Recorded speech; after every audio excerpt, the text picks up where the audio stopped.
আর আপনারা জানেন আমি জামায়াত ইসলামে যোগ দিয়েছি, এটা নিয়ে আজও পর্যন্ত আজকে প্রায় 17-18 দিন হলো। গত মাসের 27 তারিখে মুফতি নুরুজ্জামান নোমানী ভাই আমাকে ফোন করলেন। আমি একটু অসুস্থ ছিলাম, যে কোথায় আসছেন, বাসায় আসেন, পল্টনে আসেন, কাজ আছে। এরপরে হুট করে চলে গেলাম জামাতের অফিসে। তারপরে আমি অপ্রস্তুত ছিলাম, আগে আলোচনা ছিল, প্রায় 1 বছর যাবৎ ভাইয়ের সাথে আমার কথাবার্তা হচ্ছে, 3 মাস যাবৎ অনেক লম্বা কথাবার্তা। বাদ বাকি ওই দিন যে আমি যোগ দিচ্ছি সেটা আমার প্রিপারেশন ছিল না। আমার মেন্টালিটি প্রিপারেশন ছিল এরকম, যদি ফাইনাল সিদ্ধান্ত নেই তাহলে মিডিয়াতে একটা ঘোষণা দিয়ে কথাবার্তা বলে তারপরে আমি যাব। কিন্তু হয়ে গেছে, যেখানে ঢাকা মহানগরীর উত্তরিয়া দক্ষিণের জনাব নুরুল ইসলাম বুলবুল সাহেব ছিলেন, আরও গুরুত্বপূর্ণ ব্যক্তিরা ছিলেন।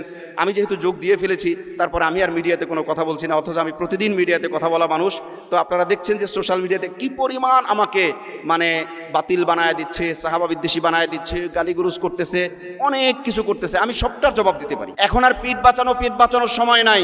এ জমিন আমার, কথা বলতে হবে আমাকে, অধিকার আদায় করে নিতে হবে আমাকে। আমরা মসজিদে থাকবো, আমরা মাদ্রাসায় থাকবো, আমরা ইউনিভার্সিটিতে থাকবো, আমরা সংসদে থাকবো, আমরা এভরি কর্নারে, সব জায়গায় আমরা থাকবো। আমাদেরকে মাইনাস করে রাষ্ট্র চালানোর স্বপ্ন যদি কেউ দেখে, তাহলে তাদের সাথে আমাদের বোঝাপড়া হবে ময়দানে।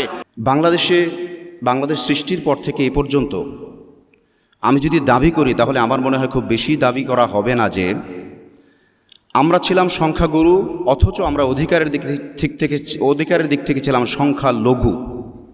এবং এভাবে আমাদেরকে নির্যাতন করা হয়েছে বিগত 54 বছর। আমরা এটাকে খুব গুরুত্বের সাথে দেখিও নাই।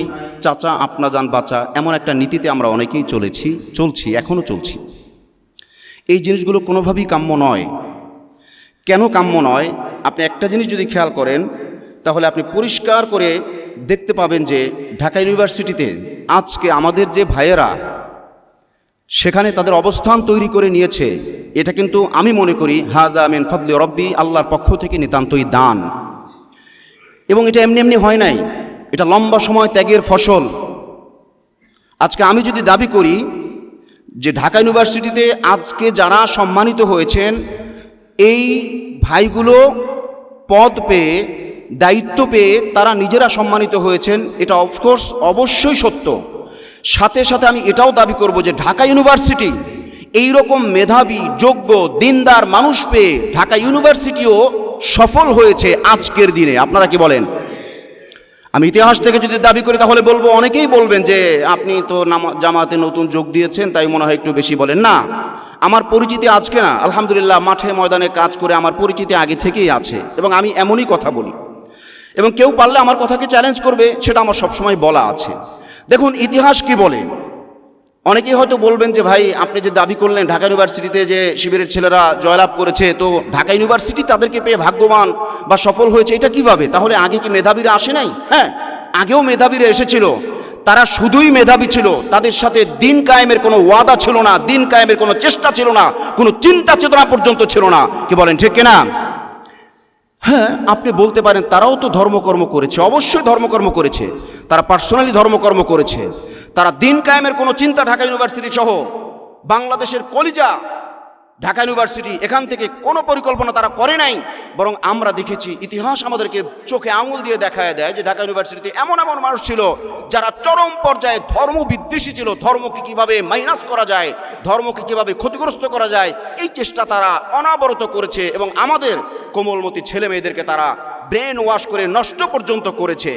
সেই জায়গায় আজকে আমরা দাবি করতে পারি যে আমাদের ছেলেরা এখানে সফল হয়েছে, মানে তারাও সম্মানিত হয়েছে। ঢাকা ইউনিভার্সিটি এই 54 বছর পর তার দিশা খুঁজে পেয়েছে।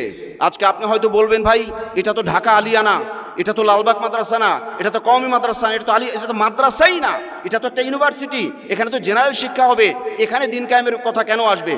অবশ্যই দিন কায়েমের কথা আসবে। যদি এটা 90% হিন্দুদের দেশ হতো অথবা আদার্স অন্য ধর্মের মানুষের দেশ হতো, তাহলে হয়তো আমি এই দাবিটা করতাম না। 90 বা 95%, 92% আপনি মুসলমানের দাবি করবেন, এরপর আপনি যুক্তি দেখাবেন যেখানে ইসলাম মুসলমান, এটা চলবে না, তাহলে বুঝতে হবে আপনি ইসলাম বিদ্বেষী ছাড়া আর কিছুই নয়। এজন্য আমি আজকের অনুষ্ঠানে কথা বলতে পেরে, সুযোগ পেয়ে আমি সকলের প্রতি কৃতজ্ঞ। সাথে সাথে আমাদের যে ভাইয়েরা আজকে ঢাকা ইউনিভার্সিটিতে সফলতা অর্জন করেছে, তাদের জন্য আমি আমার জায়গা থেকে আলহামদুলিল্লাহ সর্বোচ্চ দোয়ার আমল চালিয়ে যাব। এবং আজকে যেহেতু মজলিসুল মুফাসসিরিন এই সুন্দর একটা আয়োজন করেছে এবং আলেমদের মজলিস, আমি এই মজলিসে এই কথাটা না বলেই পারছি না। সকলের কাছে আমরা বলবো, আমি দাবি করব দিল নিংড়ানো, যে রাসূল সাল্লাল্লাহু আলাইহি ওয়াসাল্লাম বলেছেন, আদ-দুআউ মুখুল ইবাদা, দোয়া হলো ইবাদতের মগজ।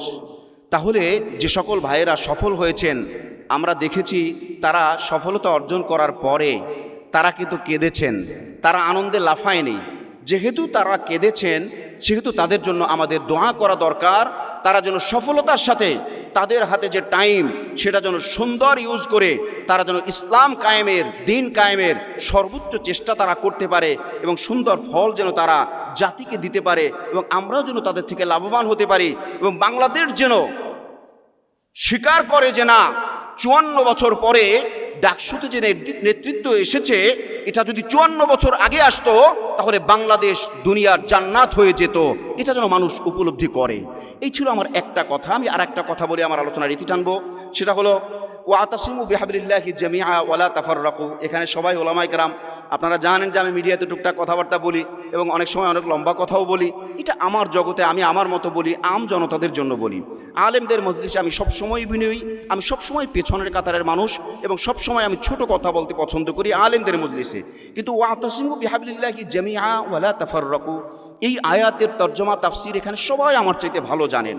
তো ওয়াতাসিমু বিহাবলিল্লাহি জামিআ, আল্লাহ পাক আল্লাহর রুজুকে সকলে মিলে শক্ত করে ধরতে বললেন, আবার বললেন ওয়ালা তাফাররাকু।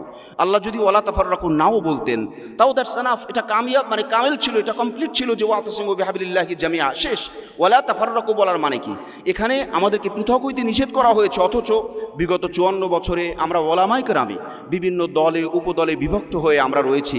আল্লাহ যদি জিজ্ঞাসা করেন যে তোমরা আলেমরা তো অন্তত এক হইতে পারতা, তো আমি তো জবাব দিতে পারবো বলে আমি মনে করি না। আপনারা জবাব দিতে পারবেন কিনা সেটা আপনাদের ব্যাপার। সেই হিসেবে আমি মনে করি আজকে আমরা বাংলাদেশে 54 বছর যাবৎ সংখ্যালঘু হয়েছিলাম, আজকে আমরা সংখ্যালঘু হয়ে থাকতে চাই না। আলেমদের পক্ষ থেকে আমাদের যে দায়িত্ব, সেই দায়িত্বগুলো আমাদেরকে করতেই হবে। ইন্নাল উলামা ওয়ারাসাতুল আম্বিয়া, এই কথা আপনারা সবাই জানেন। আগের বক্তারা, ওলামা হজরতরা অনেক লম্বা লম্বা কথা বলেছেন, গুরুত্বপূর্ণ কথা বলেছেন। ওই কথাগুলোর পরে আর কোনো কথার প্রয়োজন আছে বলে আমি মনে করি না। তবে আমি দাবি করব, এখন আর লুকোচুরির সময় নাই, এখন আর পিঠ বাঁচানোর সময় নাই। এ জমিন আমার, কথা বলতে হবে আমাকে, অধিকার আদায় করে নিতে হবে আমাকে। আমরা মসজিদে থাকবো, আমরা মাদ্রাসায় থাকবো, আমরা ইউনিভার্সিটিতে থাকবো, আমরা সংসদে থাকবো, আমরা এভরি কর্নারে, সব জায়গায় আমরা থাকবো। আমাদেরকে মাইনাস করে রাষ্ট্র চালানোর স্বপ্ন যদি কেউ দেখে, তাহলে তাদের সাথে আমাদের বোঝাপড়া হবে ময়দানে। কি বলেন, ঠিক কিনা? এজন্য আমরা দল মত নির্বিশেষে সবাই ইনশাআল্লাহ কাঁধে কাঁধ মিলিয়ে চলবো। আর আপনারা জানেন আমি জামায়াত ইসলামে যোগ দিয়েছি, এটা নিয়ে আজও পর্যন্ত, আজকে প্রায় 17-18 দিন হলো, গত মাসের 27 তারিখে মুফতি নুরুজ্জামান নোমানী ভাই আমাকে ফোন করলেন। আমি একটু অসুস্থ ছিলাম, যে কোথায় আসেন, বাসায় আসেন, পল্টনে আসেন, কাজ আছে। এরপরে হুট করে চলে গেলাম জামাতের অফিসে। তারপরে আমি অপ্রস্তুত ছিলাম, আগে আলোচনা ছিল, প্রায় 1 বছর যাবৎ ভাইয়ের সাথে আমার কথাবার্তা হচ্ছে, 3 মাস যাবৎ অনেক লম্বা কথাবার্তা। বাদ বাকি ওই দিন যে আমি যোগ দিচ্ছি সেটা আমার প্রিপারেশন ছিল না, আমার মেন্টালিটি প্রিপারেশন ছিল এরকম, যদি ফাইনাল সিদ্ধান্ত নেই তাহলে মিডিয়াতে একটা ঘোষণা দিয়ে কথাবার্তা বলে তারপরে আমি যাব। কিন্তু হয়ে গেছে, যেখানে ঢাকা মহানগরীর উত্তরিয়া দক্ষিণের জনাব নুরুল ইসলাম বুলবুল সাহেব ছিলেন, আরও গুরুত্বপূর্ণ ব্যক্তিরা ছিলেন। আমি যেহেতু যোগ দিয়ে ফেলেছি, তারপর আমি আর মিডিয়াতে কোনো কথা বলছি না, অথচ আমি প্রতিদিন মিডিয়াতে কথা বলা মানুষ। তো আপনারা দেখছেন যে সোশ্যাল মিডিয়াতে কি পরিমাণ আমাকে মানে বাতিল বানায় দিচ্ছে, সাহাবা বিদ্বেষী বানায় দিচ্ছে, গালিগুরুজ করতেছে, অনেক কিছু করতেছে। আমি সবটার জবাব দিতে পারি, আলহামদুলিল্লাহ সুম্মা আলহামদুলিল্লাহ, সবটার জবাব, প্রত্যেকটার জবাব আমার কাছে আছে, কিন্তু আমি কোনো জবাব দিচ্ছি না। আমি আপনাদের কাছে দোয়া চাই, সবরের দোয়া চাই, আমি যেন ইকামতে দ্বীনের জন্য এই প্ল্যাটফর্মের সাথে আজীবন থেকে স্বচ্ছতার সাথে, সততার সাথে, ফুল কনফিডেন্সে, বুক ফুলিয়ে, আমার যা আছে তা দিয়ে আমি যেন কাজ করে যেতে পারি। আল্লাহ সেই তৌফিক যেন আমাকে দান করেন, আমাদের সকলকে দান করেন। আমিন। ওয়া আখির দাওয়ানা আলহামদুলিল্লাহি রাব্বিল আলামিন। ওয়াসসালামু আলাইকুম ওয়া রাহমাতুল্লাহি ওয়া বারাকাতুহু।